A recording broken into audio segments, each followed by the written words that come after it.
Hello दोस्तों, स्वागत है आज की इस वीडियो में जिसमें हम आप लोगों को पूर्वोत्तर भारत की पहाड़ी देखेंगे। पूर्वोत्तर भारत की पहाड़ी देखेंगे तो सबसे पहला मिसमी पहाड़ी अरुणाचल प्रदेश में दिबांग जिले में अवस्थित है। ब्रह्मपुत्र नदी इनके पहाड़ियों को काट कर बहती है। अब दूसरा देखेंगे अबोर की पहाड़ियाँ अरुणाचल प्रदेश में है। चीन की सीमा के पास अवस्थित है। सुबन सीरी नदी इसके मीरी पहाड़ियों से अलग करती है। यह बांस एवं चीड़ की वृक्ष को आच्छादित देती है। अब हम लोग मीरी पहाड़ी देखेंगे। मीरी पहाड़ी अरुणाचल प्रदेश में भी स्थित है।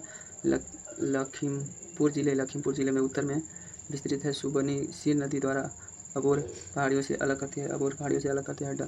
डफला पहाड़ी अगला है। डफला पहाड़ी यह भी अरुणाचल प्रदेश के पश्चिम केंद्र भाग में स्थित है। इसकी पश्चिमी सीमा का आका पहाड़ी बनाती है। यह पहाड़ियाँ बांस, देवदार और पाइन की वृक्ष में आच्छादित है।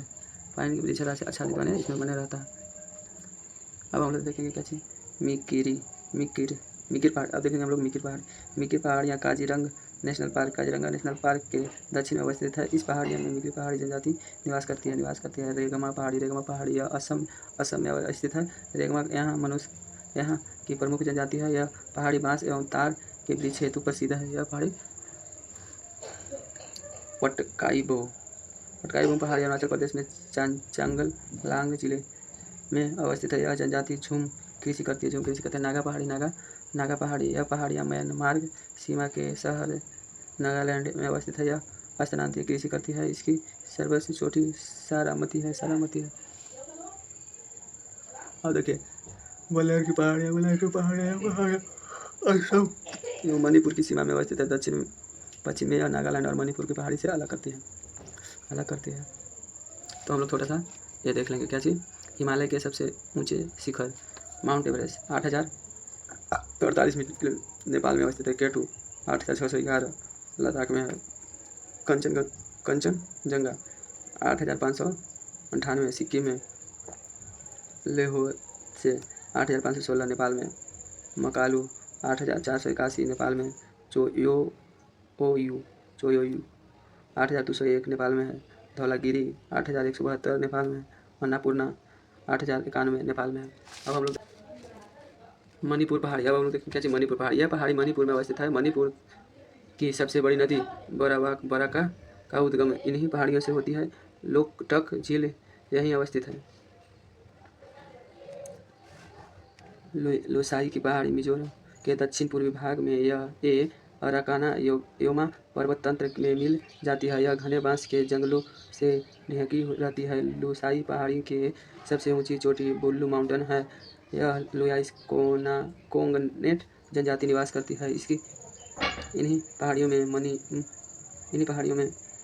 मिजो पहाड़ी के नाम से भी जाना जाता है। हम लोग देखेंगे त्रिपुरा पहाड़ी। यह पहाड़ी त्रिपुरा में अवस्थित है। इसकी सबसे ऊंची चोटी बेटिंग है शिव है।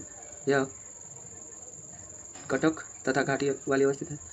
गारो पहाड़ी पश्चिम मेघालय में अवस्थित है। आराबेल तथा तुरत श्रेणी गारो पहाड़ों को काटती है। नोकरेकर इसकी सबसे ऊंची शिखर है। यह गारो जनजाति से झूमर कृषि करती है। खासी पहाड़ी यह पहाड़ी मेघालय के केंद्र भाग में अवस्थित है। सिंगलांग चेरापूंजी और मोनसीराम आदि स्थित है। यह खासी जनजातियों का निवास क्षेत्र है। जैतिया पहाड़ी यह मेघालय के पूर्वी भाग में अवस्थित है। मरगनीस इसकी सबसे ऊंची चोटी है। भारत की सबसे लंबी प्राकृतिक गुफा लीपट है यही अवस्थित है। अब हम लोग इतनी सारी पहाड़ी देखे हैं, तो पहाड़ियों को हम लोग देखें क्या चीज़ पूर्वोत्तर भारत की पहाड़ियाँ यानी देखें जो इधर निकला रहता है भारत के मैप में। वहाँ से देखिए, यहाँ से अरुणाचल प्रदेश में कौन सा है। मीरी पहाड़ियाँ, अबोर की पहाड़ियाँ, मिसमी की पहाड़ियाँ अरुणाचल प्रदेश में है। यह डफला की पहाड़ियाँ, अकाई बूम की पहाड़ियाँ। अब नागालैंड में नागा पहाड़ियाँ और एगो बलेयर की पहाड़ियाँ हो गया। मणिपुर में कोई नहीं है। मिजोरम में यह है लुइस की पहाड़ियाँ। त्रिपुरा में यह है त्रिपुरा की पहाड़ियाँ और मणिपुर में है मिजो पहाड़ियाँ। मेघालय में है जैतिया पहाड़ियाँ और खासी पहाड़ियाँ और गारो पहाड़ियाँ। असम में मिकिर पहाड़ियाँ हैं। आप लोग मैप में देखेंगे।